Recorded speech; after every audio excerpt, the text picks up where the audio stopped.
with beards, geeks with beards. Look who's here, geeks with beards. No need to fear, we're right here. We got beards, so listen clear. Geeks with beards, geeks with beards. Look who's here, geeks with beards. No need to fear, we're right here. I'm in your ear, so listen clear. No one else doing it like us. Also, we just might cuss, just cause. No, we ain't playing, and we're just saying, and we're making a podcast. It's cool.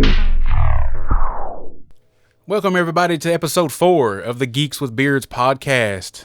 I am one of your hosts, Dan, and my other host, Sean. How we doing today, man? What's up, bro? Not much. Reading anything these past couple of weeks? Well, I started reading the Magneto Resurrection. Mm-hmm. I read like the first few pages of it. It's a lot of words. The art's great, though. I showed you a picture of that. You did, yeah. I like the artwork. Other than that, I haven't had time with playing gigs, but I did watch Cobra Kai, the New season? Yeah. Is it the final season, or how many more are they going to do on that one? It's the final season of the show, and I think they're going to do a movie. Oh, okay. And the way they did it, they're breaking it up into 3 parts on Netflix. Okay. From what I understand, this was the first part, like the first, was it 6 episodes? It's like 5 or 6 episodes. Okay, cool. So now the movie itself, it'll be on Netflix too.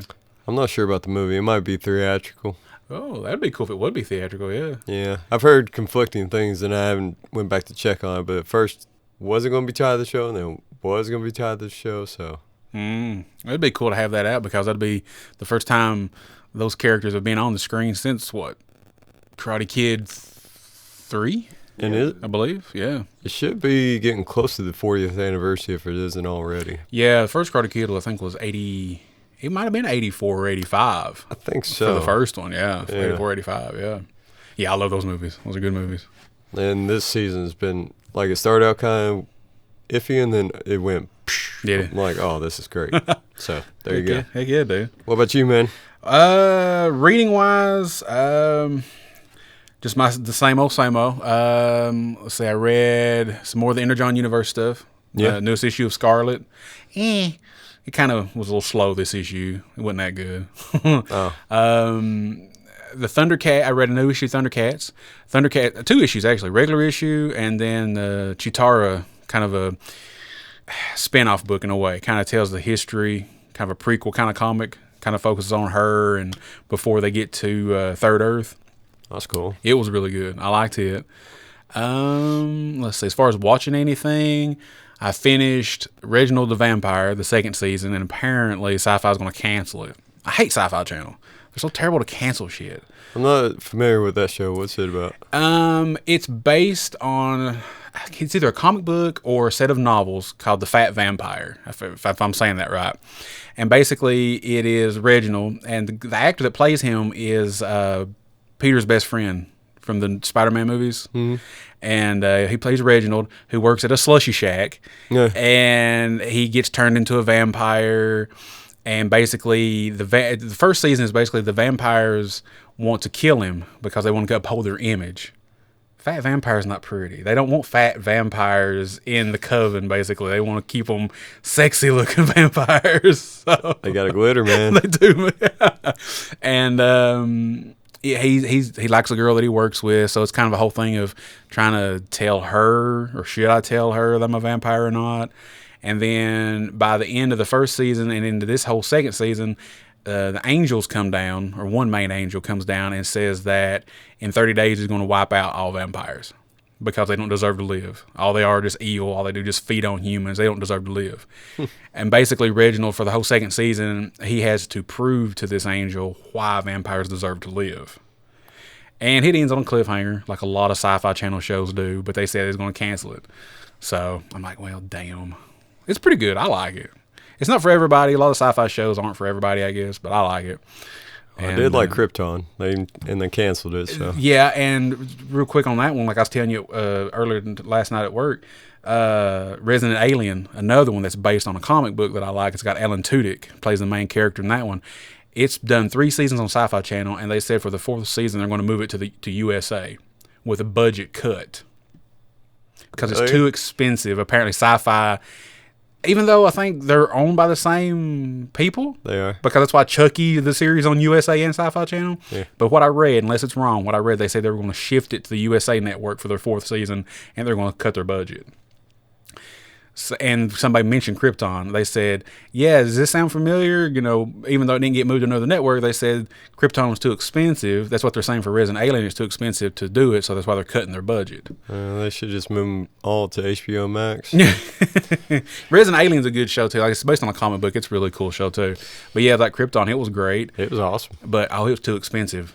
You should figure your budget before you start creating these shows. Which, unless it's, the actors demanding more money or whatever because of success, I get that, but... It's like Superman 4. What you were telling me with that. Well, hey, look, you know what? He-Man and the Masters of the Universe was a better film than Superman 4, so they had to pull the money.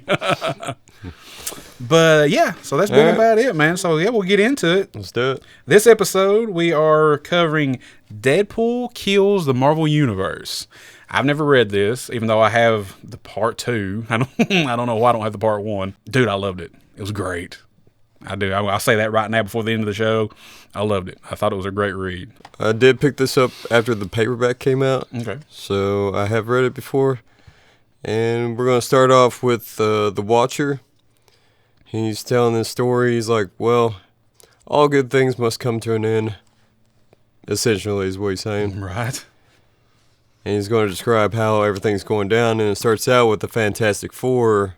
You got Sue Storm and Mr. Fantastic in her arms. Yeah. He's like, no, Sue.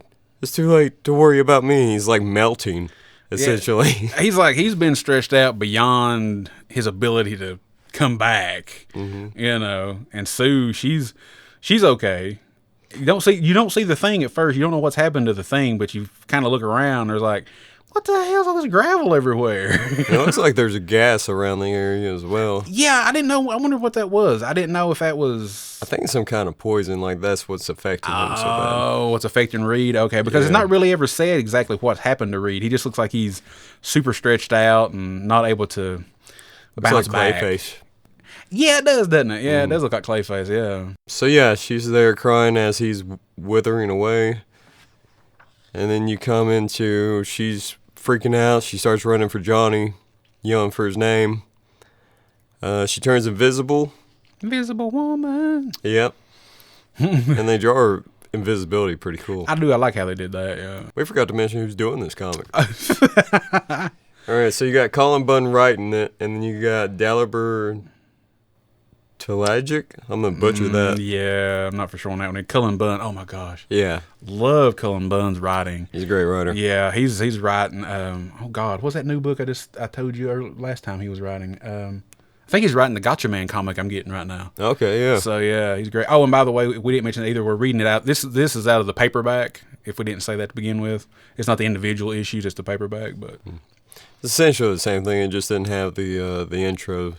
All right, so you got, it looks like, is that a jet that's crashed into the place? Or an airplane or a pod or something? It's not, I thought it was some kind of pod. Yeah. That's what I thought it was. I thought it was like, oh gosh, maybe something that Johnny was testing, or how they put Johnny in one of the movies and testing his powers, something like that. Yeah, I couldn't really tell with all the flames around there. I couldn't really tell exactly what it was. That could be it. And when you come to that pod and you see his legs sticking out, and then all of a sudden Johnny's crawling on the floor, burst into flames. Yeah, poor Johnny Storm. Our pal Deadpool's here. He goes, I gotta hand it to you, hothead. You put up more of a fight than I gave you credit for. And I've got these 3rd-degree burns to prove it. I was going to say, yeah, they draw him with some scorch marks on him, but not as much as I would assume they would have been fighting, the Human Torch. Yeah. So Deadpool's there to assassinate them all, apparently. Yeah. You see him stab Johnny Storm. Or actually, you see him cut his throat. It's what happens. Dude, brutal, Yes. man. And then the blood splatters onto Visible Woman. And that's how Deadpool sees her. Yeah. He's like, peekaboo. Yeah. He said, red's definitely your color. So she does something, and I don't understand what happens here. His head blows up like a balloon. I think, doesn't she have the ability to do like force fields? to project force fields or something like that. That sounds right, but it's been a long time since I I was read going to say, dude, I Fantastic haven't Four. read. Yeah, I haven't read Fantastic Four. So that's what I thought she was doing. Some kind of force field, maybe, but it looks like it's coming from the inside of his head out. So I'm not really sure, but that's what I took from it, is some kind of force field or something maybe that she was doing. Okay. Well, whatever she's doing, it pops his head like a balloon, and then you see blood splatter, in the words of Pop, which is great. Pop. Yeah. And his body falls to the ground. And she makes that mistake. She turns around. Yeah, and then she's stabbed. Yeah. Stabby. It's like, don't you know who Deadpool is? Don't you know he has a regenerative ability? We should mention, this isn't the main Marvel universe we're in right now. So Does it give us? It doesn't give us the Earth, does it, on that one? at this point, no. Yeah, I didn't think it did. No. Yeah, you just see after he stabs Sue Storm, you see the Watcher like holding either a piece of art or a TV screen or something along those lines. Yeah. And he's like, "Well, let's start this at the beginning." One of those type of deals. We start you with some action to grab you, then let's start from the beginning. Let's rewind. Let's show how we got to this point. All right, I'll let you take it from here, brother. Yeah, man. So we get to that point, and then we get to an asylum, Ravencroft Asylum, and we get the X-Men. We got, is it Xavier, Cyclops? No, I'm sorry, not Cyclops. Yes, it is. Xavier, Cyclops, Storm, and Wolverine. And Xavier's walking. And you told me, because I forgot about that. I never read this. I'm like, how the hell is Xavier walking in this? Well, at least in the main storyline, whenever he lost his mind control powers, I should say, anytime he lost those, he could walk. That has something to do tied to why he can't. That has nothing to do with your spine. Apparently, it does if you're a mutant. Yeah, true. And that may even change again later, like he gets both back at some point. So I wonder, did Days of Future Past get the idea from the comic, I wonder, or did the comic get it from that? Because I forgot when that movie came out. Because basically it's the same thing, because when they go back in time to a young Xavier, he's using Beast's mutant suppressing serum or whatever, and he can walk. And it shuts his powers down. I just thought that was weird. I'm like, how does... anyway. Yeah, well, I mean, it's X-Men. It's going to be convoluted. Yeah, man, tell me about that. Yeah. So the X-Men are bringing him in. And Deadpool's like, he's like, all right. He's like, you guys got me. You really had me fooled. Now let me, I'll tie one of you down. He's like, Storm, you first. And Wolverine's basically looking at Xavier, and he's like, are you sure this is a good idea? And Xavier's like, look, he's like, we can't do anything with him. He said, this place and their doctors can provide him help that we can't provide him. And we get introduced to a doctor, and his name is Dr. Benjamin Brighton.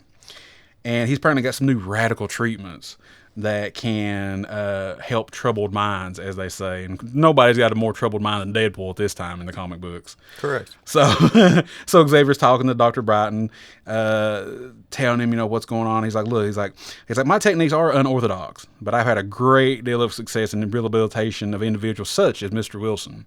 So Xavier's like, okay. He's like, I've got my methods of my own, but he said, Deadpool's a unique case. So we're going to leave it over to you. Deadpool basically looks at him. He's like, really, guys? He's like, I don't do well in institutions. He's like, I have severe, what'd he say? Oh, he's like, I have several annulled marriages. I'm overdrawn at the bank. I burned Smithsonian, to the ground. Then the doctor is shady, and you just see him grabs his glass. He's like, oh, I understand. I'm like, yeah, I'm sure you do, dude. So the next page, we've got Deadpool. He came in a straitjacket, talking to the professor, and he's telling him to sit down, talk about what's going on. And he's like, I understand you put up quite a fight when the staff tried to remove your costume. And that's all, I'm like, okay, just leave it with that, I guess. And he tells the orderlies to leave. The doctor tells the orderlies to leave. He tells Deadpool to sit down. And what I like about this is I forgot about this at this time. Deadpool still had the voice boxes. Yeah, I do want to talk about that. Yeah, go ahead, man. Okay, so the reason he has these different boxes... Yeah. Okay, Daniel Way is the reason why. He started that because he didn't want Deadpool to have a sidekick. He just wanted him to banter off somebody without somebody being there. Yeah, but what about Hydra Bob, though? That would have been cool. Well, he goes back and forth on that. Yeah, he does, yeah. But that's the whole reason. And then they didn't give him a story on why he had those voices till later on. Later on. Yeah. The voice is called Madcap. Yep, I remember that. Man. Okay, well, that's a character. Him and Wade had got melted down at the same time from. You remember who? I don't remember who. Okay. I just remember when Madcap finally manifested in a physical form in the later comics. Okay, well, he started out as like a villain, like earlier, way earlier. So they just pretty much retconned it and combined it and all this kind of stuff. So Madcap's one voice, and then you got Deadpool's regular voice, and then you got another voice, which I don't know if that third one's in this particular comic. But when I started reading Deadpool, all three were going on. Yeah, I believe it is because we do have two different boxes. We've got one that's just a regular like white box with the black lettering, and then one's a yellow box, which granted Deadpool's bubbles are yellow too. Yeah. But the box is yellow, so there are two personalities talking in his head plus Deadpool talking. Yeah, I remember Madcap. I forgot when it was it was a few years back, but I remember he finally manifested himself back out. And he was weird looking, the boy that had the hat on. That's how he looks. Yeah. He finally came out, was going to, I think he was trying to kill Deadpool at that time or something. Well, he was after kill Deadpool when they got combined. When they got combined? Okay. Yeah, that's way before I ever started reading it, so I didn't know that. Okay. Yeah, it's really cool. I thought it was really cool that Daniel Way was the one that came up with it. I thought it was funny. I forgot about him having the boxes like that, so I thought that was really cool. So, so the doctor's talking to him, and Deadpool's just sitting there. He's like, hey, have a seat, Deadpool. And then got some of the boxes. These are some of the words from the boxes. He's like, I think he wants to be besties. Deadpool's like, you mean like I tell you about childhood and look at ink blots and stuff? And then Deadpool's just kind of going off and just saying different things. Hot dog. You know how long it's been since I had a good old-fashioned one-on-one therapy session? I mean, one that doesn't end in gratuitous bloodshed. He says, where do I start? More of the boxes. Not the I was born poor and oppressed again. Yeah, try something new this time. I was born a coal miner's daughter. My mother never breastfed me. In fact, none of the neighborhood moms gave me the time of day. He's like, hey, aren't you writing this down? The professor kind of just starts getting serious, asking him questions like, you're a trained assassin, right? He said, you're skilled in all manners of armed and unarmed combat. And he said, capacity for regeneration that makes you nearly unkillable. Which is true because his regeneration ability is twice as good as Wolverine's is, I think, isn't it? At least, well, yeah, I guess in the movies. And in the comic books, too. It seems like he does regenerate a lot quicker. Yeah. Sometimes than Wolverine does. So, another one of the boxes, he's like, I don't know about unkillable. Although a lot of our best friends have tried. And so the doctor kind of stands up. He's looking at the wall. And you find out that the professor's not just a normal professor. He is Psycho Man. Yeah. Now, that's a character I'm not too familiar with. Are you familiar with Psycho Man? Nah, that's the only comic I have that... Okay. Yeah, and unfortunately, I didn't do any research on it. So if you know anything about Psycho Man, listeners, let us know for sure. So he reveals himself as Psycho Man. And he says, your inability to focus, your incessant jabbering that makes you an inefficient killer. What Dr. Brighton can't fix, Psycho Man will. Deadpool's like, hey, there's no need to be rude. He's like, I'm very efficient. And then here's the other personalities. You're an inattentive killer. Also, you're selfish in bed. Look, whatever, That's Deadpool. Man got to get what a man. So the doctor, or Psycho Man, let's start calling him Psycho Man. He's like, you and I have a great deal of work to do, Deadpool. Unfortunately for you, my goals have nothing to do with solving your psychological inadequacies. Let's fire up the old control box, shall we? Okay, the control box. He's hitting, to me it looks like an iPad or something, and Deadpool starts screaming. So is that a Weapon X thing that was implanted in him or something? If it is, I don't remember. Okay.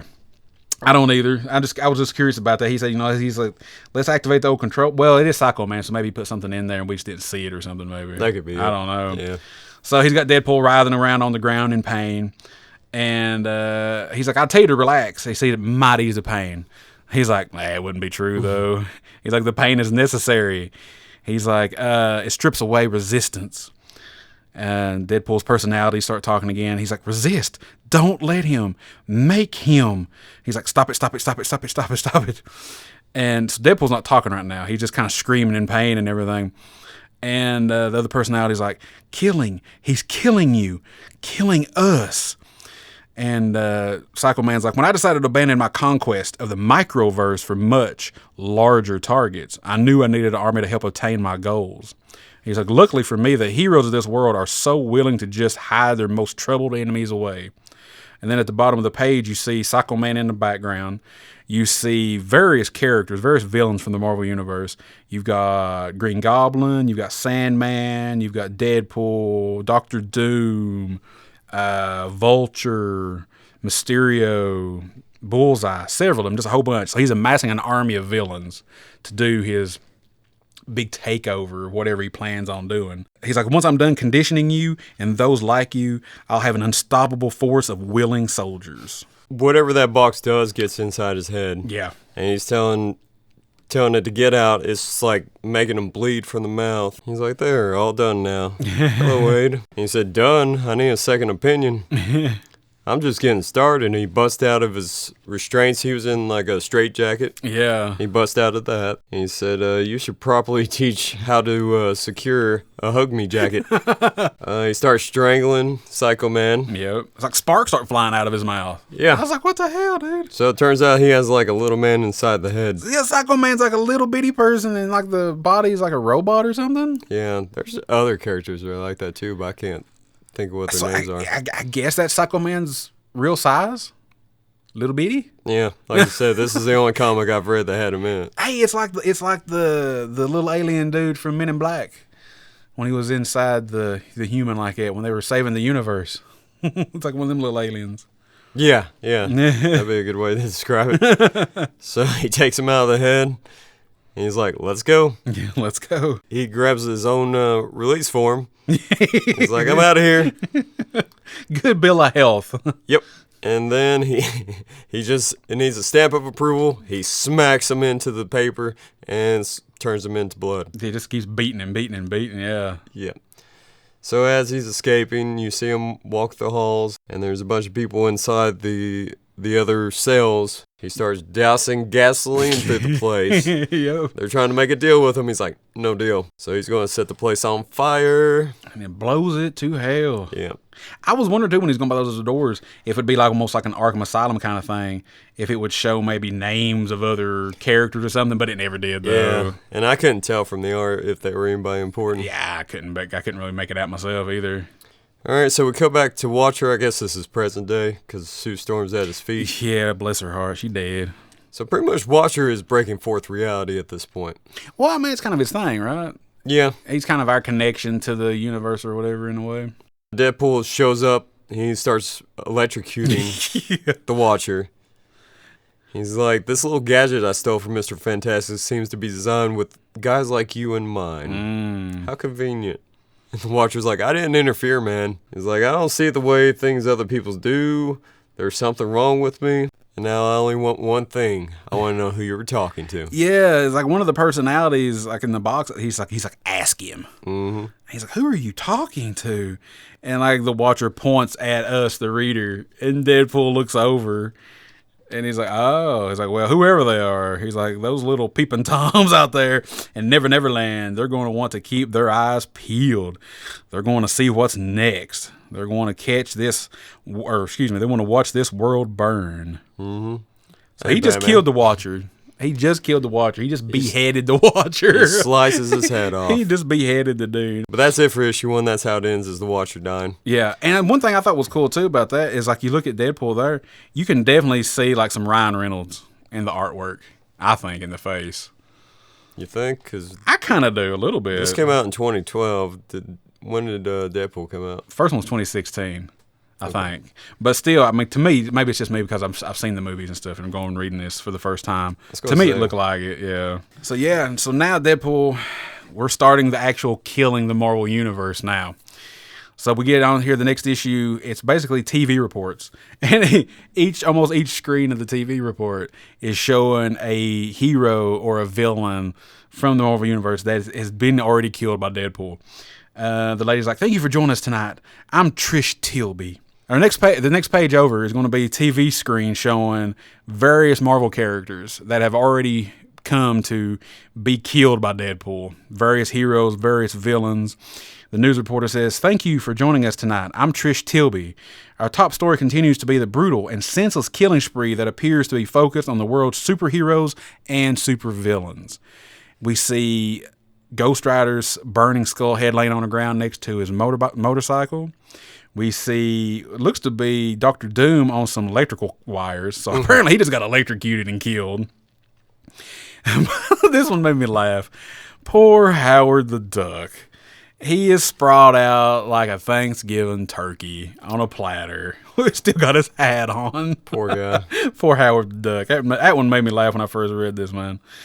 And so the news reporter keeps going. The Fantastic Four, some members of the Avengers, and even members of the X-Men are counted among.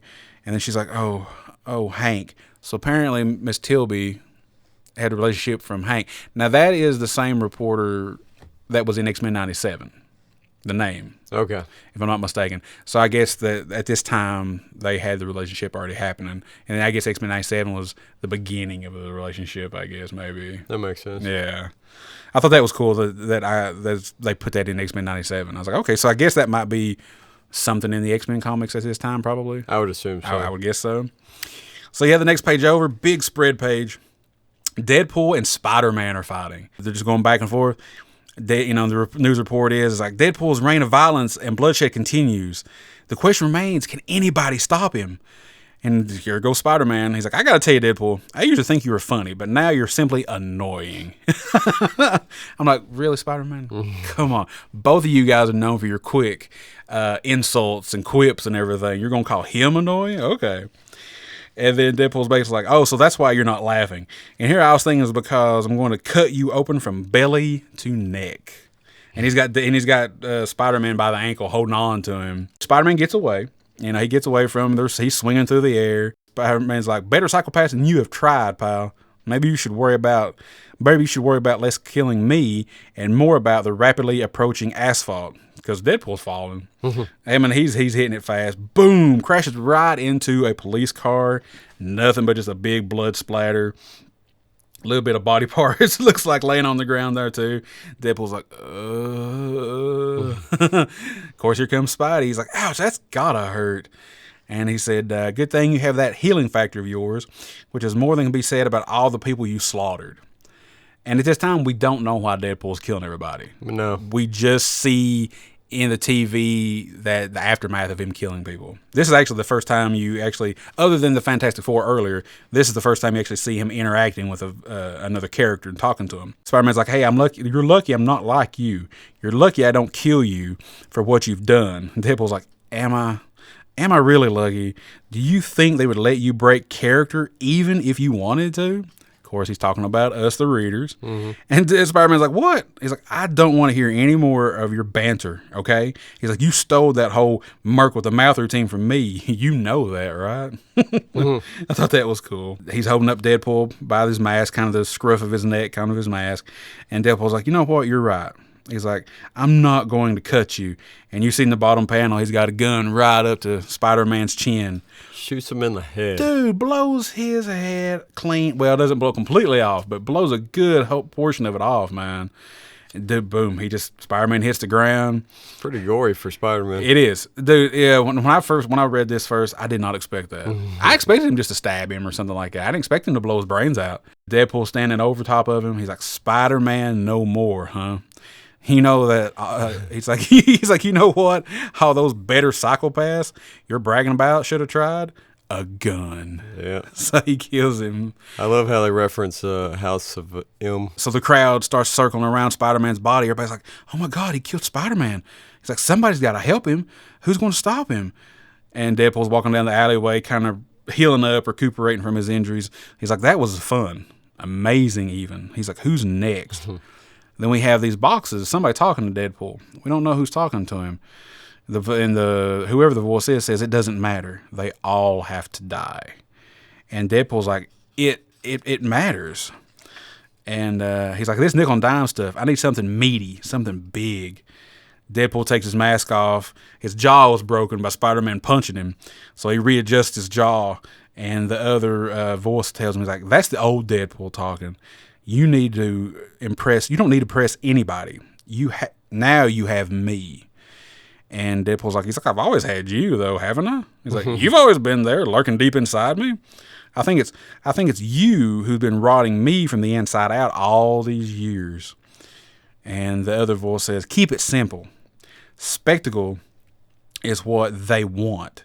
You don't have to play their game anymore. I'm guessing he's talking about us, the readers. Yeah, he is. You know, like feeding into our excitement, wanting to see Deadpool do all that stuff like that. Deadpool's walking away. He's like, I think I've already proven that I've broken those chains.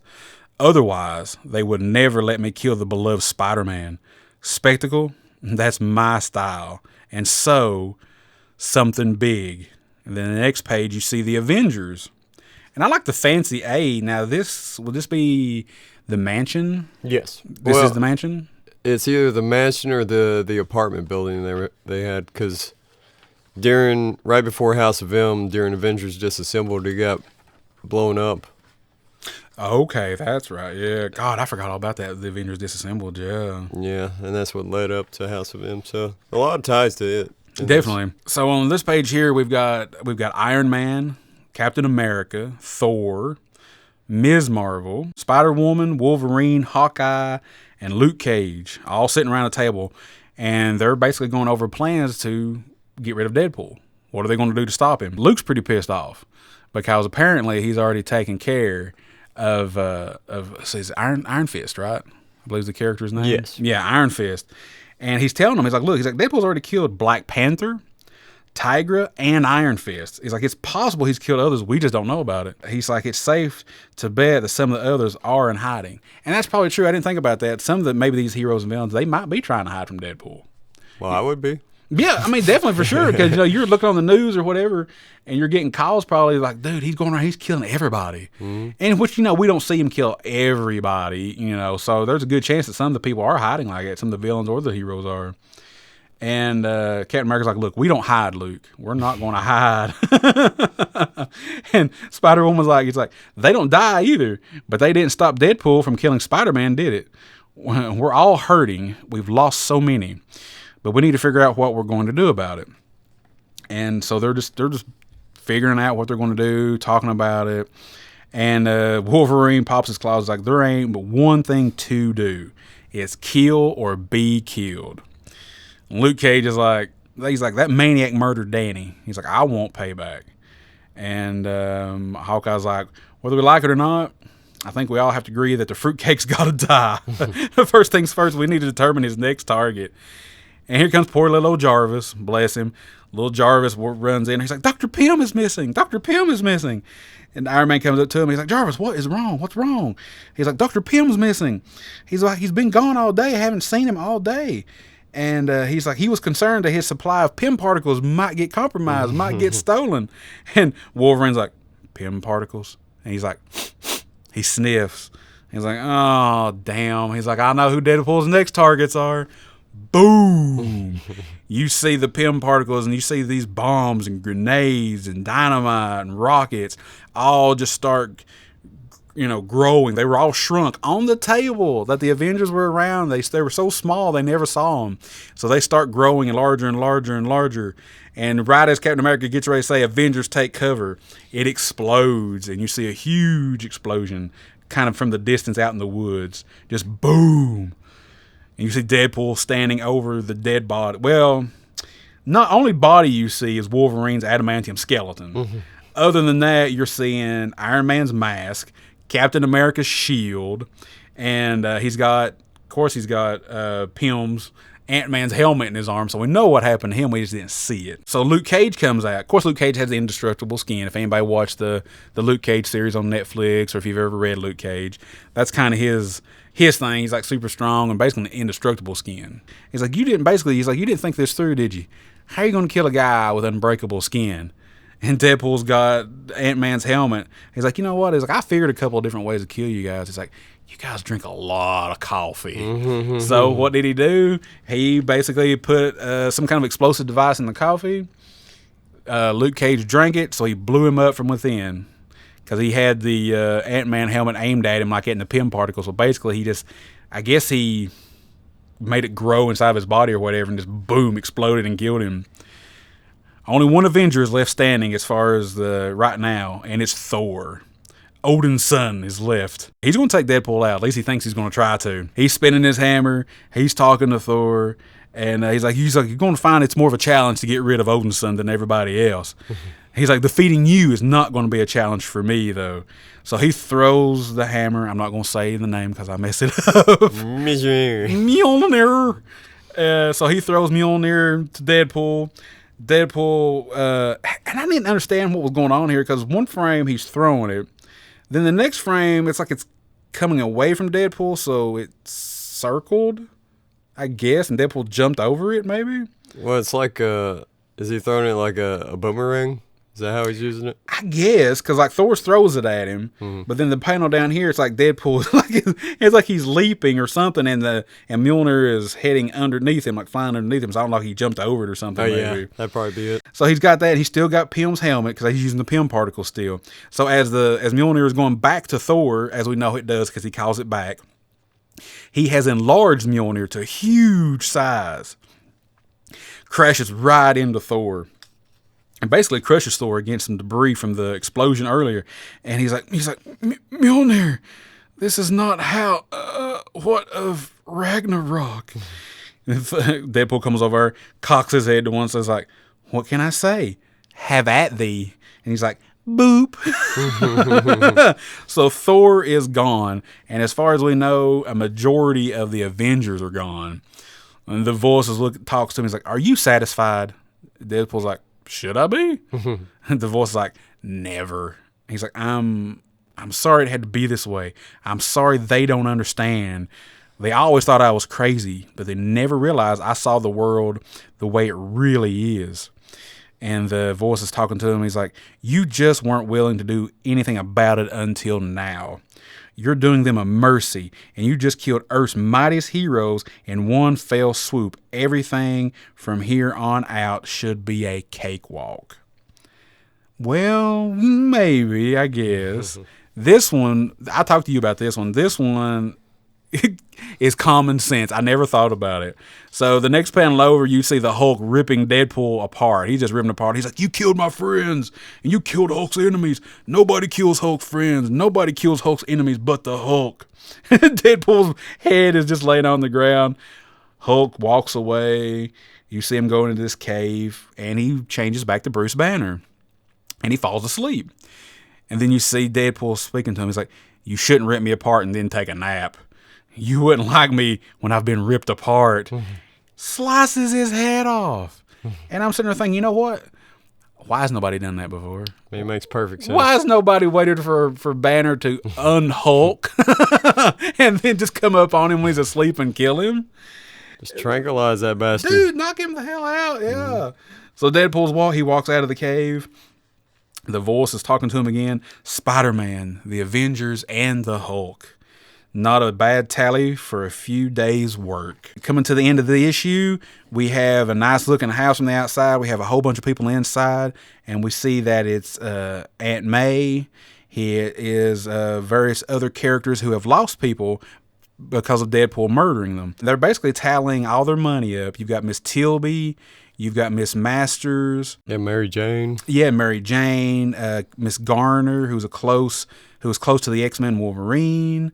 And they've all pulled their money and valuables together because they're going to hire somebody to kill Deadpool. I think who they hired to kill Deadpool is really cool. It's a cool character. I don't know a lot about the character, but I've read a few things.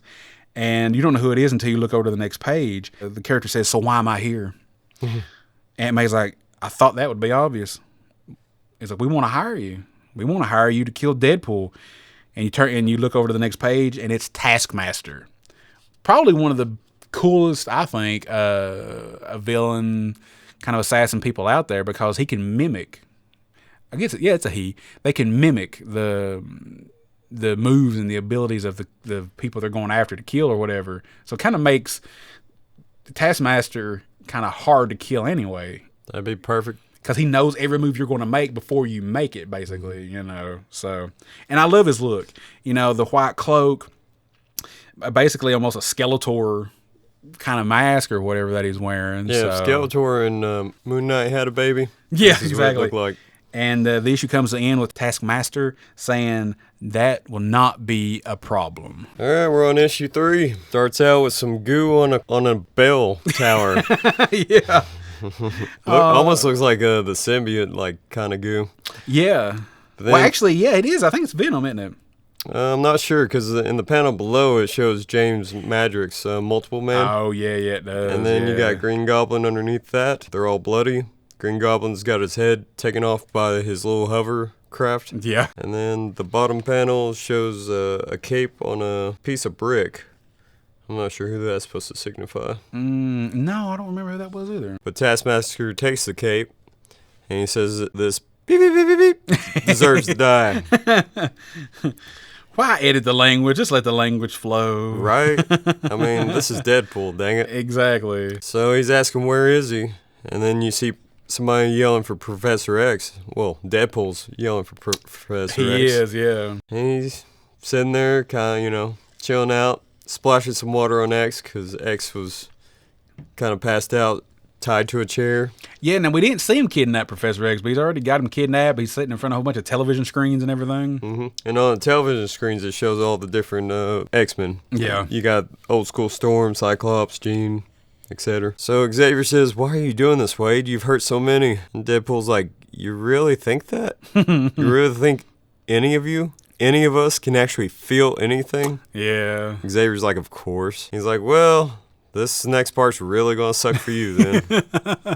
And he just stabs him in the leg. Yeah. And he says, say it. And of course he wants Xavier to say the famous line, to me, my X-Men. To me, my X-Men. And Xavier does. He says it mentally to all the X-Men. And you see the next panel, Scott, Emma, Pixie, and I believe that's Havoc. I'm not for sure. I forgot who they say his name, but I forgot what his name was. We may get there. That's one. I will say this real quick. That's probably one of my favorite Cyclops outfits that I've seen in a while. Like, not too shabby. No, I remember I liked that outfit. I thought it was pretty good. I like that one. Yeah, it's kind of like an in-between the old and the new. I still think Jim Lee's the yellow and blue like they did. I But think that's my that's my favorite costume. yeah, I would disagree with that. But anyway, to the next panel, Scott hears it, and he's like, you heard the man. Let's go, because that's what he does. Mm-hmm. So you see something shoot Scott in the face, go splat. Like a big ball of goo. And it was like, Scott, what's going on? And the unknown guy's, what is this stuff? And Emma's like, I don't know, but it's drying fast. It's hardening around Scott's head. Yeah. Well, it starts lighting up. It explodes. Yeah. Like a big burst of energy. I don't think that was the best idea Scott ever had, but It might have been due to his eye ability. Like if he opened his eyes or whatever, and then it just shot all that energy in there, contained it. yeah, that's what when I was reading that, I was like, okay, it's like I know what he's going to do. He's going to use his optic blast to try to blast it off, but where it hardened up, whatever the material was, where it hardened up like that, I guess it built up his optic blast in there so bad it just boom. Just explodes, one huge explosion, and it takes out the remainder of the X-Men that are around him like that. Yeah, and you see it on the television screens. Charles just watching it. He's like, dear Lord, Scott, Emma, Sam. He's lost everybody. Yeah. Pretty much. And, and Deadpool's like, the other one's name is Pixie, in case you forgot. So it cuts to Colossus, Gambit, and Rogue.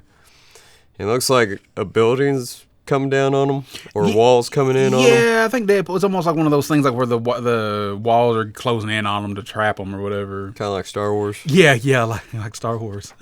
Rogue's on the ground. She's like, someone's turned this into a death trap. Cuts to the next panel, and they're all electrocuted. Yeah, it hurt my heart, man. We lose Gambit and X-Men 97, and we lose them in this comic book when I'm reading it. I'm like, damn it. It looks cool, though. It does look really cool, yeah. And Deadpool's like, well, I guess I ain't getting my security deposit back. And Charles is pleading with him. He's like, please don't. And the inner voice, Deadpool's voice, is saying he wants to talk now. You know, it's never been easy for him to get inside your head. So I guess he has a hard time reading Deadpool's head with all the voices going on. That's what I got from that. Yeah, that it's difficult for him to focus on Deadpool because he's got so many.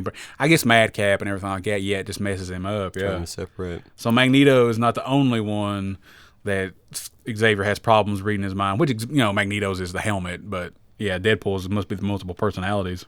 That makes sense. Deadpool's like, what's on your mind, Chuck? Let's dish. Deadpool's telling him he's figured it all out. He's like, people think I'm crazy, but I'm not actually the one that's sane. essentially is what he's saying. And Xavier's like, that's not true. He's like, yes, it is. Turns out I'm the only person who sees the world for what it is, meaning breaking the fourth wall. Yeah. And he says, your subconscious can work to solve your problems for you without you even realizing it. It's like, well, my subconscious has been trying to tell me something for years, and I just wasn't ready to listen. It wasn't until Psycho Man messed around in my noodle that everything came together. He's like, so what if I break the fourth wall? It's the fourth wall that's been breaking me, crushing me, pretty much tormenting every character in here. Right. Xavier's like, enough, I won't let you hurt anybody else. And I guess at this point he gets inside in Deadpool's head and he's like, and he starts crying. He's like, I never realized. Yeah, he finally sees what Deadpool is talking about, I guess. Mm-hmm. And essentially that kills Xavier, it looks like, or at least makes him pass out. Yeah, I guess it almost lobotomizes him. Yeah. Like it fries his brain in a way. Because you see blood coming out of his eyes and his nose. Deadpool's like, lame. Let's hope that the rest of the X-Men, are more entertaining. Yeah. And it cuts to Magneto. Magneto! The man, and he's done in by jelly, apparently. He is It's like dead. he gets jellified by acid. Yeah, it's like an acid jelly kind of thing or whatever. Yeah, it dissolves. Well, it doesn't dissolve him, but yeah, it kills him. It pretty much does. I mean, it looks like it. He looks like a mummy almost, the way it's eating him away, yeah. Then it cuts to Kitty Pryde, and he just puts her in a bunch of mirrors. Lame. I mean, I get it. Her power, she can phase through things, but lame. It's almost like in Superman, what they put Zod in those. The Phantom Zone? Yeah. Yeah, in a way it does. It's kind of like that. But I don't know. I don't know. I didn't like it. I didn't like that. I didn't like that. Which, granted, Deadpool does make a point. He's like, basically, she'll be in there forever. So technically, it's worse than death for her to be trapped in there forever than the instant death would be. And I get that. It's more torture than it is death. So yeah, that makes sense. I mean, that's what they do to Kitty Pryde. At one point, she was in a pod out in space. Forever. Yeah, that's right, yeah. Alright, so you cut to Wolverine. Deadpool's like, I guess if you want something done right, you gotta do it all over and over again until it sticks. Yeah, because last time we saw Logan, all we saw was nothing but the adamantium skeleton. Mm-hmm. No organs, no nothing. What the hell is he regenerating from? There was nothing there but bone. As far as the skeleton, maybe he had some guts around. Well, I guess the brain might have been, the brain might have still been in the skull, maybe. Yeah, it would be. Because it was all attached. Yeah. Okay. So it would just grow through. Never mind. He regenerated from his brain. Yeah. It just took him a little while. And then it cuts to the next panel. Wolverine's busted into a room, and this guy's Arcade is sitting there with his hands around his head. Wolverine's like, Arcade, you working with Deadpool now? Yeah. And Arcade's like, Wolverine? Oh, thank God. You're here. Save me. He's like, he made me do it. He made me do it. And Wolverine's like, why should I save you? You've been nothing but a thorn in my side. Like, every time I see you, you're trying to kill me or my friends. Yep. I'm not here to rescue you, but I will put you out of your misery. I guess as he was getting ready to snick, Arcade drops down, and Wolverine starts smelling around. Oh, it's more gas. Yeah. Cut to the next panel, you got X-23 and Dakin strung up on the ceiling of this room. Yeah, I did not expect that. When I turned to that page, I was reading. I remembered, Dakin and X-23, but I didn't expect them to be in this book, though. If I remember right, X-23 had been around a little bit, but I want to say Dakin had just shown up like at least a year or two. Yeah, I remember when you let me read some of the Dakin stuff. I'm like, wow, Dakin's great. This is some good shit. He's a great character. Yeah, X-23 is the best. Yeah. Before that movie. All right. So Wolverine's like looking at him. He's disgusted. And then once he realizes who it is, he starts going into berserker mode. Starts swishing the gas around with his blades. Oh, and dude, it's sick too because Deadpool tells him. He's like, oh yeah. He's like, the sensors on the weapons in here is basically flamethrowers. He's like, yeah, when it starts sensing that they're healing, it fries them again. Mm-hmm. I'm like, you son of a bitch. So it's endless torture. Endless torture, yeah. And Deadpool's all proud of him being a hunter. He's got this, was it a wolf? Yeah, it's almost like carcass. A wolf's hide. Yeah, like a wolf hide.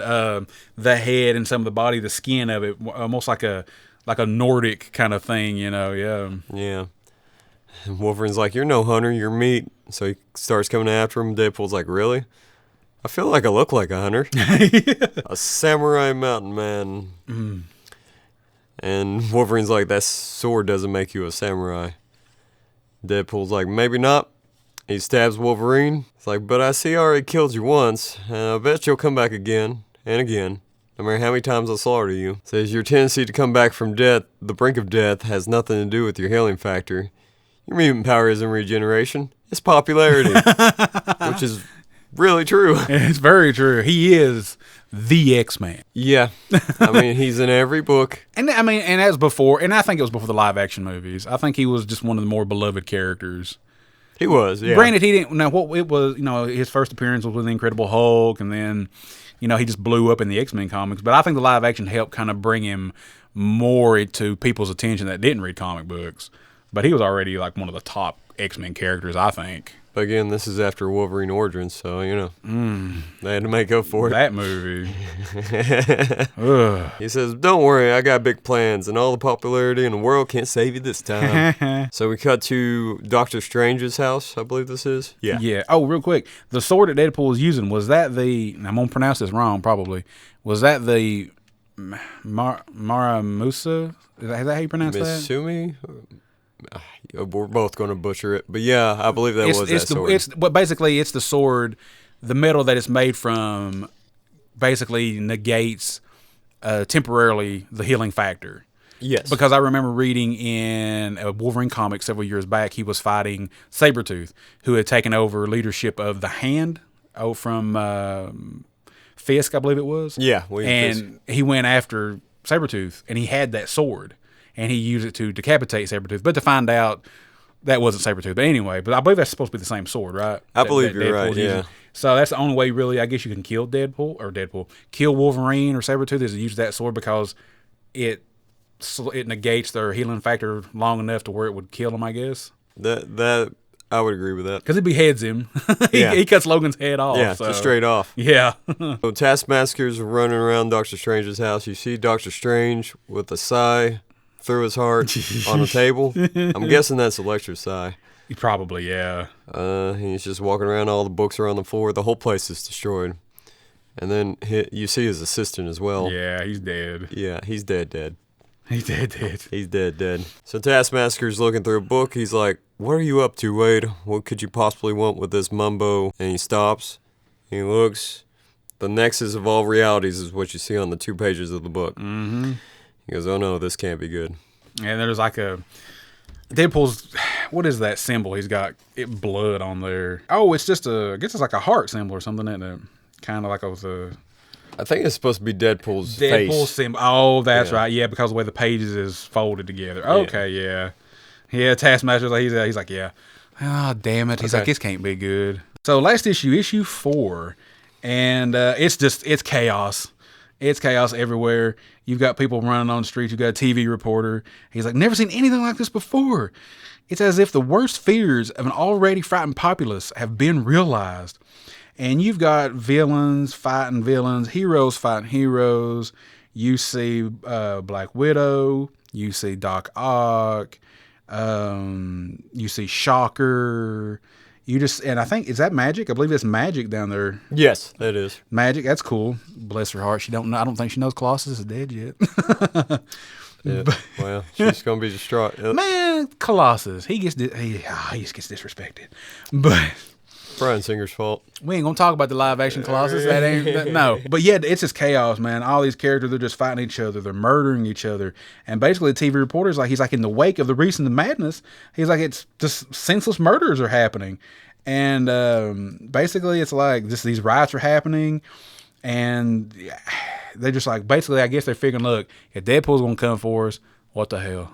We're just gonna go out as a blaze of glory. We're just gonna do what we want to do. Just do stuff we should have done before, I guess. Murder these other people. Then the reporter, he's talking, and then all of a sudden he's interrupted, and a body hits the ground, head first hits the ground, and you look over, and it's Daredevil. He's got his sticks gouged into his eyes. The reporter looks, he's like, ladies and gentlemen, in a shocking turn of events, it appears that many heroes and villains alike are participating in some type of mass suicide. And you see various other characters standing on top of this building, and the building's in flames. The building's on fire. And the reporter says, as I watch, these men and women seem to be willingly throwing themselves to their deaths. And you got Kingpin, you've got, looks like Nick Fury, maybe Jigsaw. I think this one character is Jigsaw from Punisher, I believe. And I think Bullseye. You got various characters, and they're all standing there. And they're all leaping, like they said, suicide. They're leaping off the top of this building. And you see, the next page over, you see somebody's watching them. Somebody's looking at them through a scope of a weapon. And you find out that it's the Punisher. You see Bullseye in his sights. You see Nick Fury in his sights.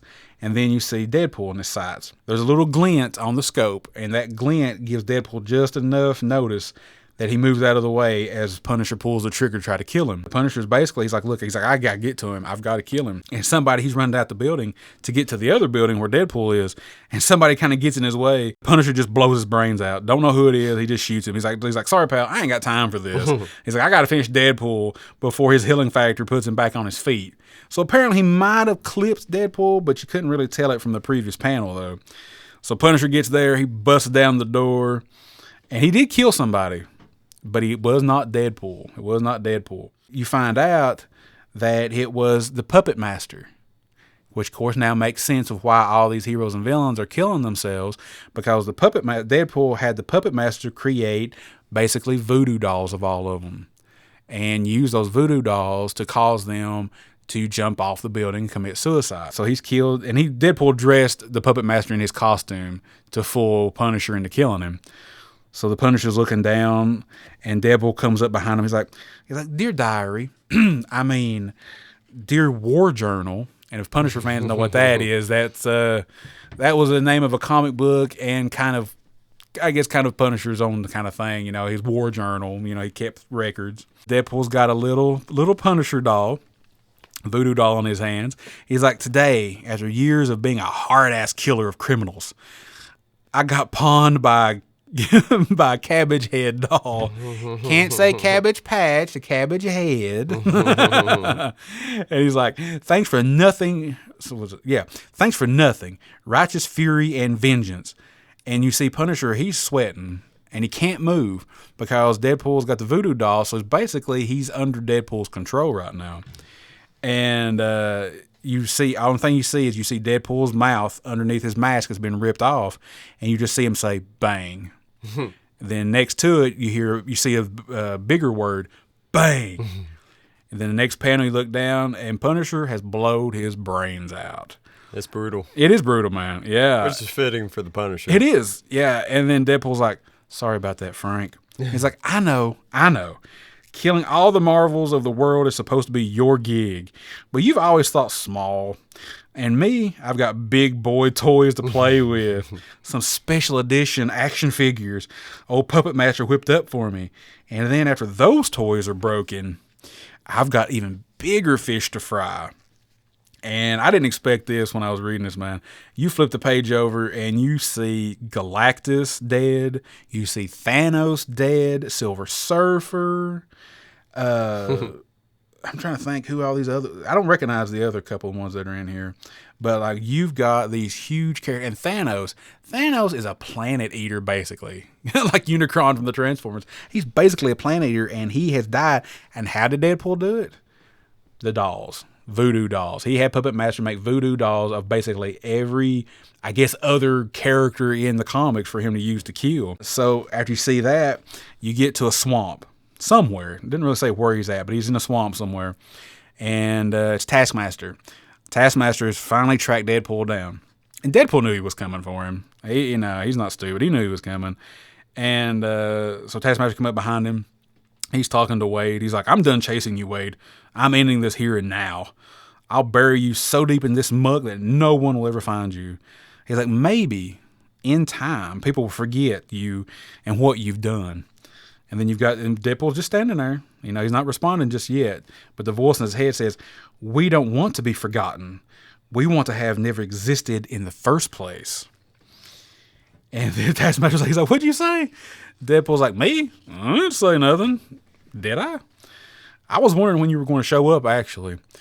It kind of makes sense, this being the last stand and all. So Deadpool kind of knew Taskmaster was probably going to come after him. Because they've had battles before, back and forth. They're probably the top two assassins, aren't they? Taskmaster and Deadpool? Yeah. They're probably the top two as far as the assassins go.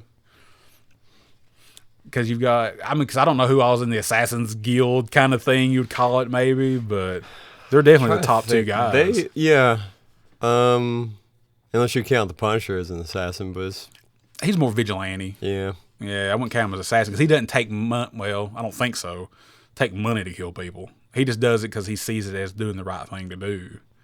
So that'd be a top two.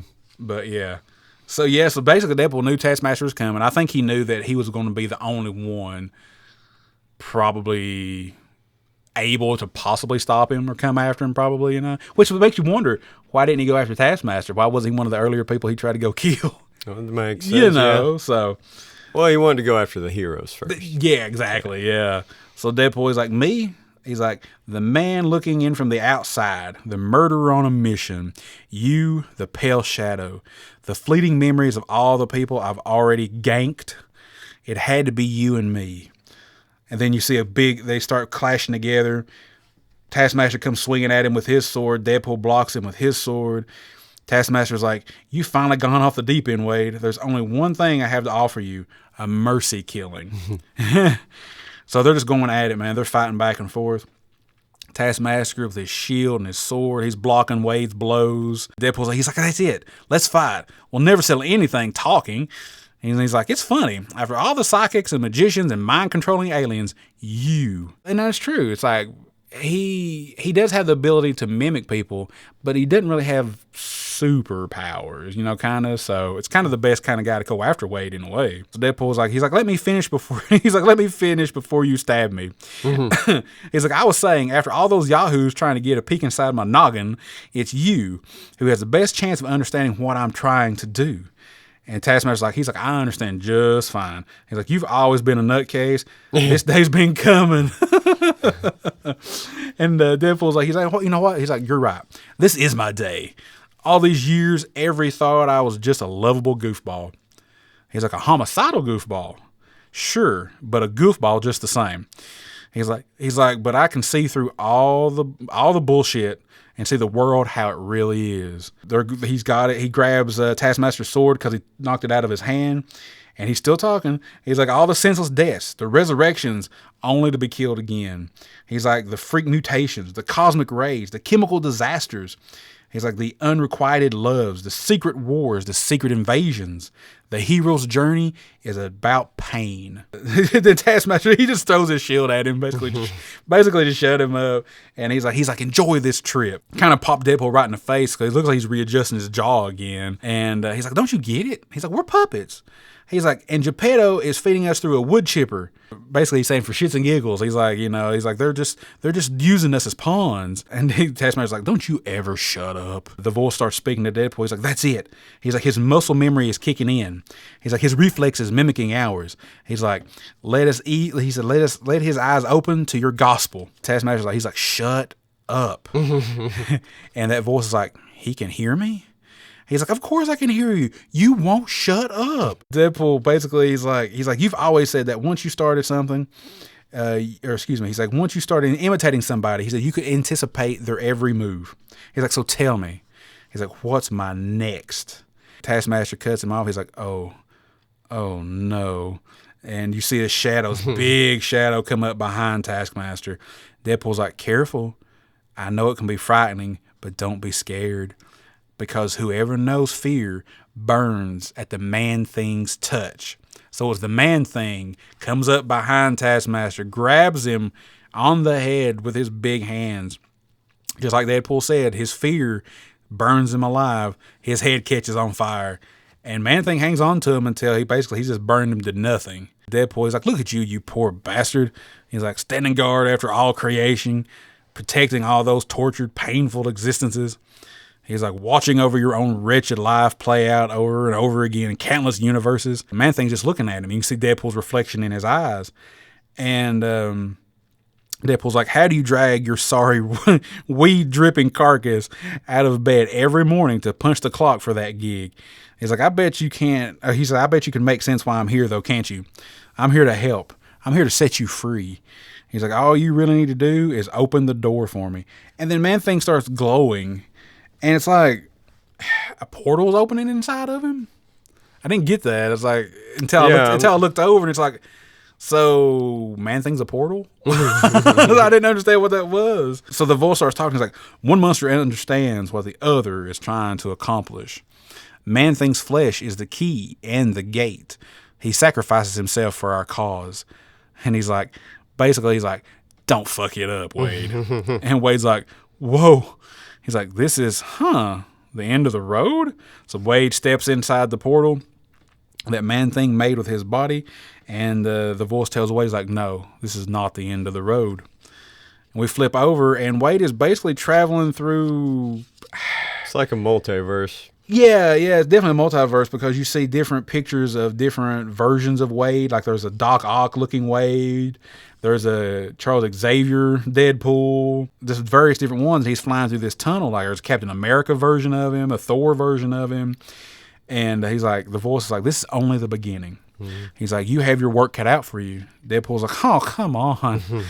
He's like, I thought I could just, stab creation in the heart or something. He's like, maybe roast some marshmallows as all existence burns down around me. That's all a guy needs. That's all he needs, man. Some marshmallows and a campfire, man. That's all you need. The voice is like, finding the center point of existence is no easy task. Even the progenitors of our universe may be nothing more than the playthings for other entities. You can hack away forever and never find the beginning or the end. And Deadpool, he's like, sort of like tape stuck on the spool. Let's do it then. Let's start hacking. Sooner or later, somebody important is going to take note. And when they do, and then the next page over, Deadpool's like, snick. And then you know that he's in the real world, in quotations, I guess, because then you see the writers and the artists, Cullen, Bunn, and the various artists, and they're basically like, all right, Cullen, how does it end? Okay, on the last page, he's got a close shot of Deadpool as he approaches the door to one of Marvel's conference rooms. Like a Viking warrior claiming the rewards of battle, he utters a catchphrase, often attributed to his now dead rival. I like the style of writing where they're telling you what's happening and they're showing you what's happening. You're showing, as it's happening. Yeah. It's just cool. That is really cool. And Cullen Bunn's like, then Deadpool peers into the room to see us, all of us, hard at work. And then one of them's like, but Dalibor, make sure you capture exactly how handsome I am. I hope whoever that guy is, I'm not for sure exactly. Is that? No, that's not Bunn, is it? Is Bunn the bald guy, maybe? The one in black? Yeah. Yeah. Okay. They're all like, yeah, me too. Make us look great. He's like, whatever this team is working on, it's a comic book masterpiece. And bold masterpiece, just so the readers see the gravitas of the sentence. The merc with a mouth raises his sword, ready to strike, when he notices some otherworldly force watching him. And then Deadpool turns around, he looks at us, the reader, he's like, hey, I see you out there watching. Don't worry, I'll be done with these jokers and this universe before you know it. He's like, I'll find you soon enough. The end. So yeah. Dude, that was great. That was awesome. That was so good. I mean, you talk about ultimate fourth wall breaking. Yes. Deadpool done been breaking the fourth wall before this anyway. He had been, and this was basically jokes. but this was basically Marvel saying, what if it was real? Mm-hmm. What if, this has all been real? It's all just been a comic book world, and Deadpool finds out about it. What would Deadpool do if he found out he was a comic book character? Yeah. And we've seen what he done. He just like, fuck it, we're not real. We don't feel pain. Just kill everybody. It's like the Arnold Schwarzenegger movie where he figures out he's an actor. Oh, Last Action Hero. Yeah. Yeah. If that was cool, that's what this is. Yeah, Last Action Hero, yeah. You know what? Not a bad movie. It's not horrible. No, a lot of people hated on it. It was kind of toward some of the bad stuff of Arnold was putting out there. But after rewatching it, it's not a bad movie It's at all. the 90s. What did you expect? Yeah, it's a good movie, though. So, overall, you liked it? I did. I really did. I really enjoyed that book. And I've got the sequel, Deadpool Kills the Marvel Universe Again. I don't remember exactly what all that story entails. I'll have to dig that one out. We'll have to cover that one sometime. That'd be cool. But yeah, overall, 10 out of 10, man. I love that one. And for 4 issues, it does a lot for you. Tells a lot of good story. It does. It gives you a good story, great visuals. The art's great. But of course, Cullen Bunn's an amazing writer. Mm-hmm. Anything he writes, I think Venom was amazing. Oh my God, his Venom was great. Yeah. So for 4 issues, you get a lot of story, good artwork. It is 100% Deadpool, how you would think Deadpool should be. And if you've never read Deadpool, I think this is a good place to start with it. Well, you at least need to know what the character is like. You before do, read it. yeah. I agree. Yeah, you're right about that. Yeah. But pick up any Deadpool comic or read 'em or watch the movies, and you'll know what Deadpool is like. So. Yeah, because I'll say honestly that Ryan Reynolds has done a very faithful adaptation, I think, of the comics. Mm-hmm. You know, because every writer that's done Deadpool, they've put their own little touch on it, but he's always been the fourth wall breaking. He's always been the jokes, the smart aleck, remarks and stuff like Spider-Man. And so I think, yeah, and Ryan Reynolds is just he's the perfect actor, I think, to play Deadpool. I mean, if you took Spider-Man and Punisher and put them together, that's almost kind of like what Deadpool is. Yeah. Which he didn't start out that way. He was supposed to be like a serious character. Yeah, because he was just basically a straight up assassin that was hired to kill Cable. Yep. What was that? New Mutants, was it the very first issue? New Mutants #1 or? I don't remember the issue number, Okay. but yeah. He was basically just a serious kind of assassin guy. He had a little bit of a smart aleck, version to him, but he didn't get this way that we know and love him until later on when he got changed up, got changed into this type of character. He's just a parody of DC's Slade. Slade Wilson. Yeah. Yeah, Slade Wilson. Yeah. Deathstroke. Yeah. Deathstroke, yeah. That's how he started out. Yeah. So yeah, we highly recommend this. If you want to pick it up, the single issues are going to run you some money. I didn't realize this till I looked it up a while ago. If they're graded, they can go for $100 a piece for each issue. I think the movies and stuff like that have definitely increased the value of Deadpool comic books. It was a short run. People didn't think it was going to be good. Just to get all four ungraded, it was like $150. That's crazy. Cheapest I found it. Well, I ain't gonna be getting it then. Paperback is the way to go, and then you can get it for like $10-15. Okay, yeah. So if I decide to pick it up, I'll definitely go the paperback route. Yeah, and it's worth it. The reason we're covering this is because Deadpool's getting ready to come out as we're recording this week. Yeah, as of this recording, Deadpool and Wolverine will be hitting theaters tomorrow, Thursday, the 25th. I'm bad on dates. Yes, the 25th. But everywhere else will probably be Friday, the 26th. But so yeah, we wanted to do this one kind of in celebration of that because we're both big Deadpool fans, big X-Men universe fans like that, and so we wanted to get that one, get this one in, kind of coincide with the new movie. I'm excited about the new movie. Try not to watch too much. I've watched a few trailers, but try not to spoil myself too much on it. So yeah, I think it's gonna be a great movie. At least I hope it is. I hope it'll be great. Well, I mean, it does have Wolverine in it, so it's got a 50-50 shot. Look ahead now. It's a multiverse Wolverine, so it's not the one we've seen through that past 24 years. As long as I get Harry Potter as Wolverine, I'm down. Well, you may be. They did show a promo. I don't know if it was real or not, but they did show him in the suit. Yeah, I don't know. I'm game for anybody. You mean Hugh Jackman is, like Michael Keaton for my Batman. Hugh Jackman is my Wolverine, but I'm open for anybody else. It's going to happen. I hope Hugh Jackman dies. You will hush yourself. Well, he could. I feel like there's going to be some kind of redemption arc in this movie for this version of Wolverine. But yeah, anyway. But yeah, I think it's going to be great, though. Yeah, movie should be good. Oh, yeah, definitely. This would be Disney's first take on Deadpool. It is. And I hope there's more jokes toward Disney that Ryan Reynolds put in there besides just the one we got in the trailer about pegging. So, yeah. All right, you ready for questions? Definitely, for sure. Comments? All right, and our first one is from Vampiro 2K21. Greetings, Beardicons, or Ba Weep, Grana Weep, Ninny Bong, for your Transformer fans out there, if you know what that means. I was going to say, is this Spanish? He's also he has on there, if you're nasty. Oh, we're nasty. I was about to say, are you talking dirty to me? Apparently you Vampiro, we are nasty, man. Dan spoke so glowing of IDW's treatment of the Transformers franchise that I have to ask where a bot would start reading these comics.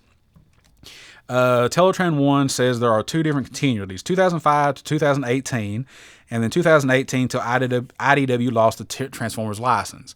Yeah, they lost it I think it was 2022. Late 2022 or early 2023, I think, when they lost the license. Which one is the preferred series and which one is a primitive Energon guzzler? See you when you roll out the next episode. Vampiro 2K21. For me, I would go with the first run, the 2005-2018. I enjoyed it more. I think the stories were a little bit better. I can't 100% talk about the 2018 till 2022, 2023 because I didn't finish that one. I guess I don't know. I hate to say I got bored, but I guess I got a little bored with IDW's Transformers because what they'd done was they rebooted it. Because, I don't want to say why, because if Vampiro decides to read it, but basically they had to reboot it. And when they rebooted it back to before the war, the golden age of Cybertron. And it was basically an origin story, I guess kind of like how the new cartoon movie is going to be. It was kind of an origin story before Optimus was Optimus, he was Orion, before Megatron was Megatron, and basically before the Great War happened. What I read of it was good, but I just didn't finish it. So just going by that, I would recommend IDW 1, what a lot of people call it, the 2005-2018. That's my opinion. That's what I would go by for sure, yeah. Cool.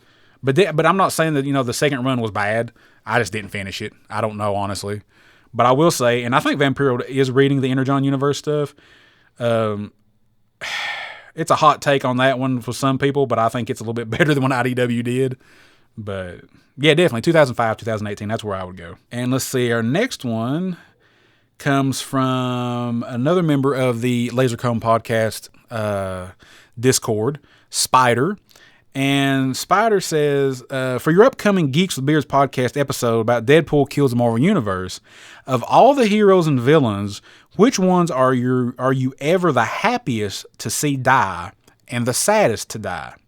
Also, do you think Deadpool kills the Marvel Universe was supposed to be some type of reboot for Marvel? Happiest, I would say. And he said hero and villain. Well, I didn't want to see any of the villains die. Right. Because those are my guys. Hero-wise, I'd say probably Spider-Man was probably my favorite. Mm-hmm. And then if I wanted to see somebody die that I didn't see, probably if they could put Hugh Jackman in there, that would be my happiest. Look, this is not a Hugh Jackman haters podcast. It will be one day. That's my life goal. Listen, folks, I don't care if you like him. He's just not for me. And that's totally fine. That is totally fine. So I'm going to shit all over him. You're wrong, but it's totally fine. For the rest of this podcast, there will be lots of Hugh Jackman. He's like the Nickelback of comics to me. Oh, yeah. No, yeah. He's not. He is a Broadway performer. He's multi-talented. He's a great actor. He's a great actor, yeah. He's just not Wolverine. He is. Hey, what's happening? Hey, what? Hey. Don't be sized just because he's 6 foot tall. I didn't even get to the size part. I was just talking about his portrayal of Logan. It's amazing. Anyway, saddest, if they would have showed like Wanda dying, I would have cried over that. So, yeah. There you go. Gosh, I don't know. I don't know.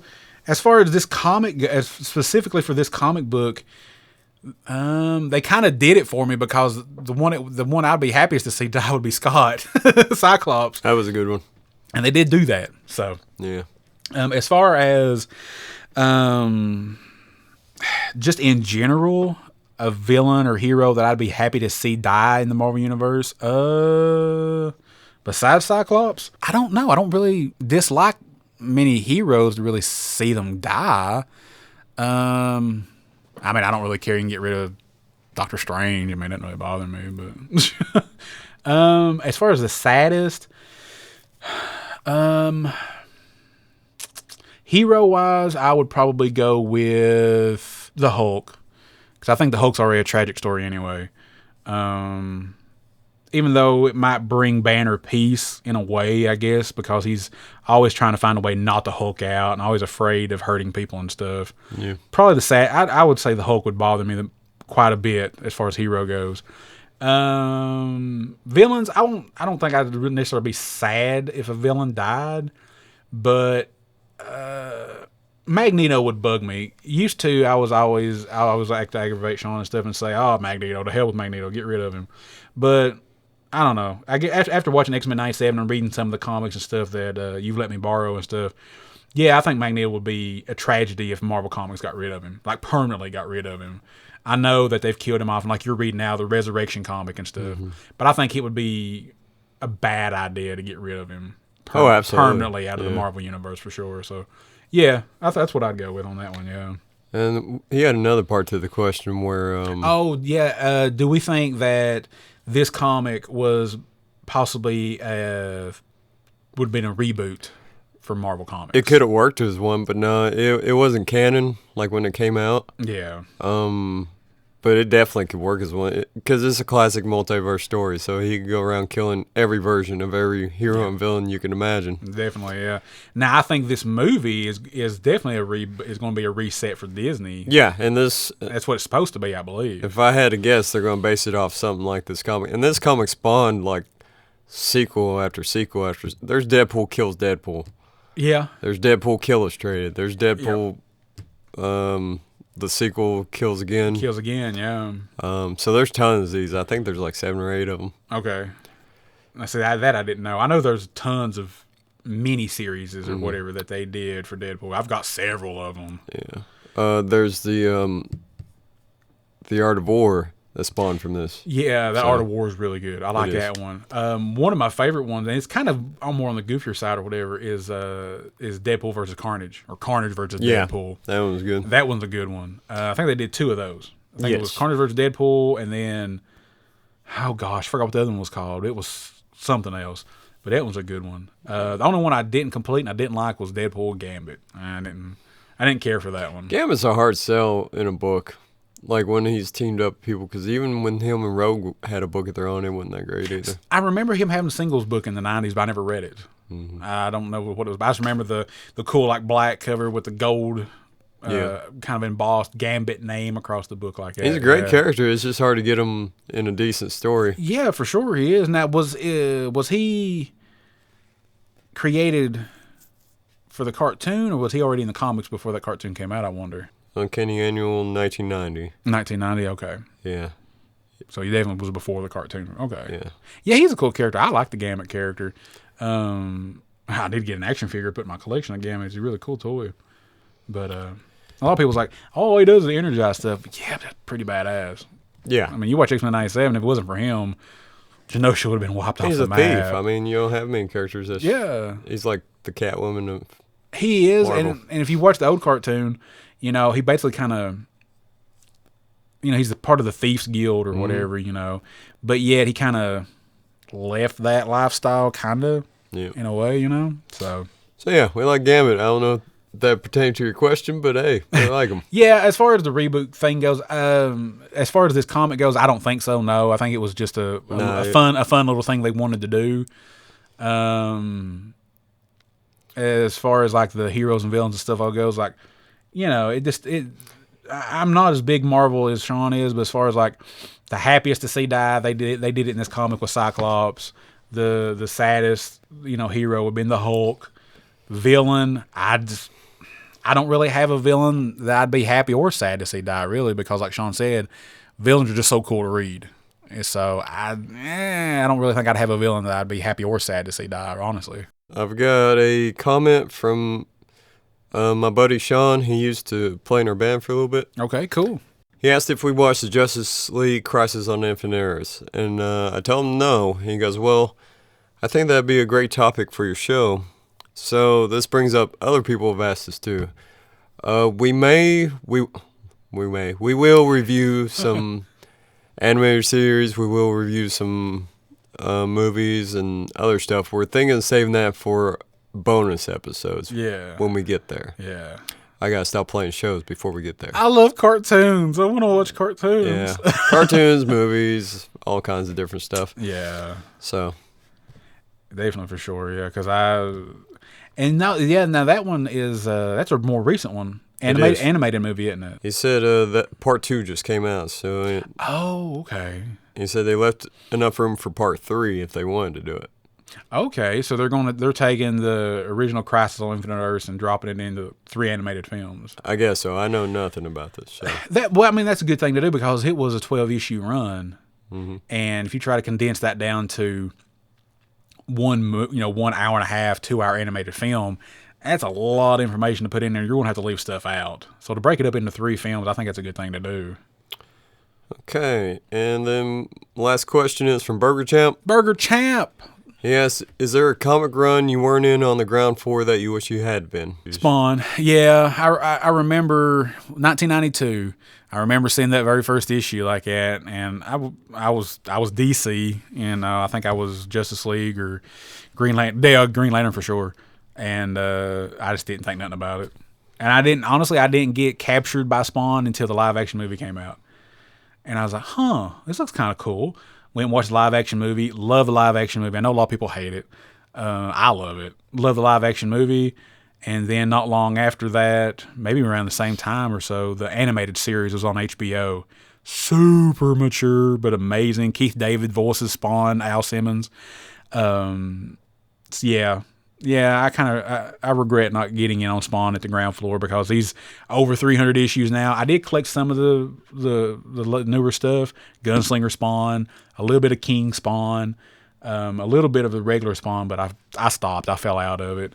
But yeah, Spawn would have been for me. I should have got on that shit back in the beginning for sure. Well, lucky for you, I've got at least the first like 10 issues and then other issues as well. So don't tease me. We'll get to that one day. Spawn's a cool character. And there was a single issue that the guy that wrote Killing Joke, Alan Moore. He did a single issue of Spawn as well. Okay, hell yeah. And speaking of Todd McFarlane, before I get to answer this question, you familiar with the band Korn? Yes. You know their album Follow the Leader? I've heard of it, but I don't think I've ever listened to it. All right, let me show you a picture of the cover. And we'll post this on our socials. Yeah, I remember that cover. Yeah. Well, you can thank Todd McFarlane and Greg Capullo for that cover. They both worked on it. Oh, so they both did. Now, who did the majority of the drawing, I wonder? Looks like Todd, probably, right? It doesn't say who did the majority, so I guess they both. Right. If I had to guess, McFarlane did the top with the girl, and then Capullo did the bottom. Probably, yeah. That looks like their styles. Yeah. Yeah, it said apparently Korn was big Spawn fans. Okay. So they submitted it to him, and he's like, all right, we'll do this. Hell yeah. So that was cool, since you brought it up. Yeah, I mean, that is cool because it's like, a lot of, and I don't know about nowadays because I don't pay attention to a lot of newer music, but back then and stuff like that, I mean, you had some awesome covers for albums, different bands and stuff like that. So comic book artists will just be the natural thing to do was have them do your covers for you for your albums for sure. Absolutely. You listening, Kevin Eastman? All right, I need an album cover stat. I think for me, I would have liked to got in on... I would have been too young, but The Crow would have been an awesome one at the beginning. I would have been too young for Turtles as well. Something during my age would have been probably X-Men. I wish I would have got into that like as soon as I could read them. Right, yeah. I remember picking up the first Jim Lee one of X-Men #1. That was what? Well, we can skip that. The Next Generation. Yeah. But yeah, so in all seriousness, I would start with that too. But yeah, I think Turtles would have been something that would have been cool to have read too. But when it dropped, because the comic book was 84, right? Yeah. Yeah, I'd have been 4 years old. I was barely even probably able to read anything at that time. I just popped out of the uterus. So, yeah. But, yeah, I would definitely, which we'll cover those too. I've got all those as well. And what's cool about The Crow is like you've got that paperback. Yeah. And I've read it, stuff like that. And man, the difference between the comic and the movie is crazy. Yeah. I can't say one's better than the other, and I think they're both great. They are. They're both versions are great of it for sure. Maybe for Halloween, we might pull that one out. The Crow. All right, that does it for questions. If you have any more questions, concerns, reviews, 5 stars, please. Yeah. Tell us how much we suck. We don't suck. Well, you can tell us wherever you want. Just leave us 5 stars, rate us real good. Yeah, anywhere you can find your podcast, Spotify, Podbean, Apple Podcasts, YouTube Music, all those great places. We take criticism well. Oh, yeah, for sure. And you can email us at geekswithbeardspod@gmail.com. You can hit us up on our Facebook page, Geeks with Beards, or our Instagram page, Geeks with Beards. We're working on a YouTube channel with us reviewing action figures. Yeah. As soon as I stop playing shows again, we'll get that stuff posted up. We got some cool videos for that. Yeah, we're not professional action figure reviewers, but I think they come out pretty good what we've done so far. We'll get better. Yeah, for sure. All right, Dan, what we read next? The next episode we will be covering, it's DC Comics, and it will be He-Man and the Masters of the Universe Multiverse. And it is during, I forgot the year exactly, I have to look that up and we'll post it online, but it's basically anti-Eternia He-Man going around collecting power swords from the other versions of He-Man. All right. Well, this would be my first He-Man experience besides the movie in like 10 seconds of an animated episode. So it's really good. It's really good. Yeah. If anybody has read it, reach out with questions or comments about it or your experience with He-Man.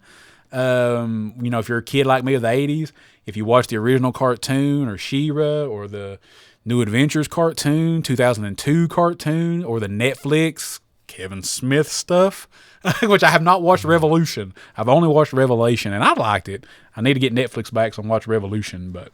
So yeah, that'll be our next episode. He-Man and the Masters of the Multiverse. Yes, we enjoy all of the questions and comments. We appreciate it. And we will catch you on the next episode when we will be taking a trip to Eternia. Whoop, whoop. Catch you on the next one. See you. Geeks with beards. Geeks with beards. Look who's here. Geeks with beards. No need to fear. We're right here. We got beards. So listen clear. Geeks with beards. Geeks with beards. Look who's here. Geeks with beards. No need to fear. We're right here. I'm in your ear. So listen clear. No one else doing it like us. Also, we just might cuss. Just cause. No, we ain't playing. And we're just saying. And we're making a podcast. It's cool.